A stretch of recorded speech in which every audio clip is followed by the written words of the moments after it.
Journey to find a soulmate.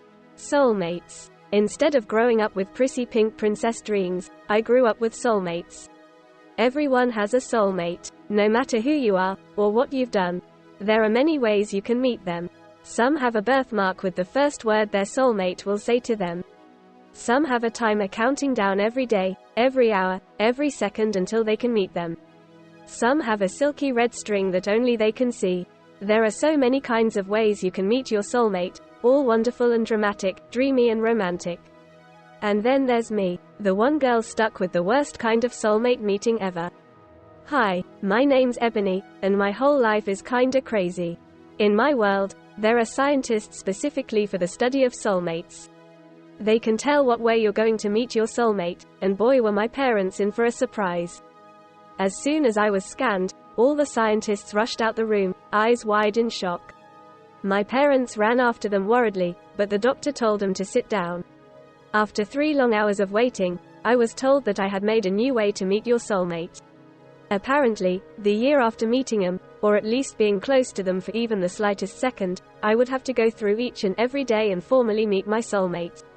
But there was a lot unknown to this new way of meeting your soulmate, so the scientists told me that it might be even more bothersome than it sounded.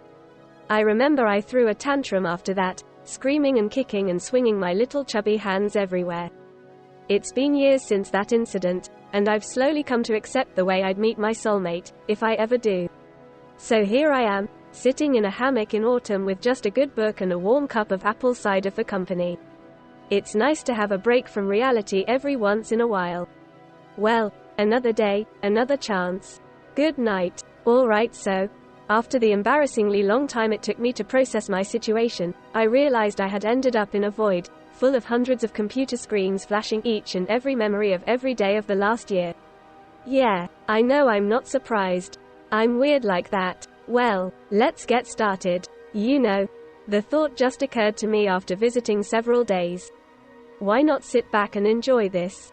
I'm not going to spend 5,000 days replaying my memories stressfully searching for my soulmate.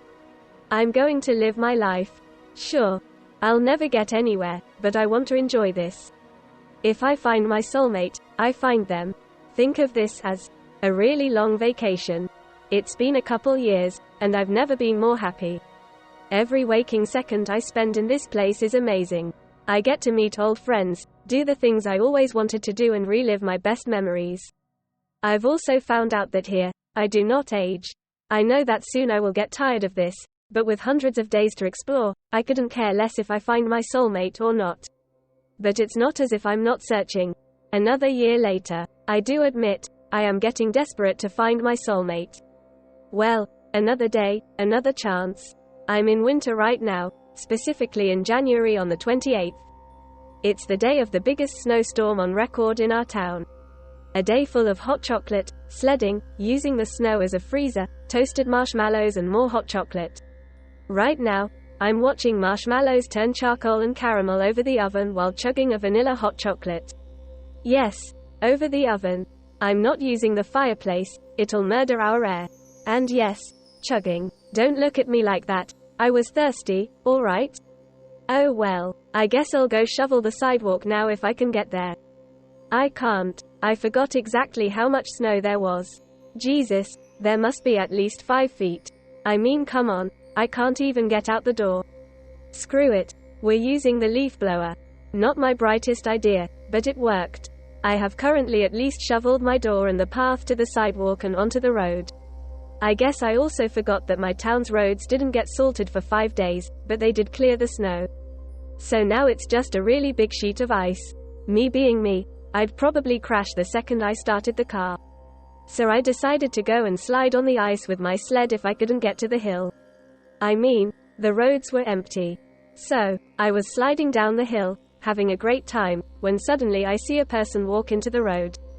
The snow being as high as it was like when you were late to class and crashed into a first grader while sprinting around the corner.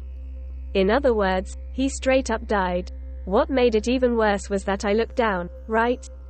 And I suddenly get that weird cliché gut feeling that this guy is my soulmate. So I just killed my soulmate. How's your day going?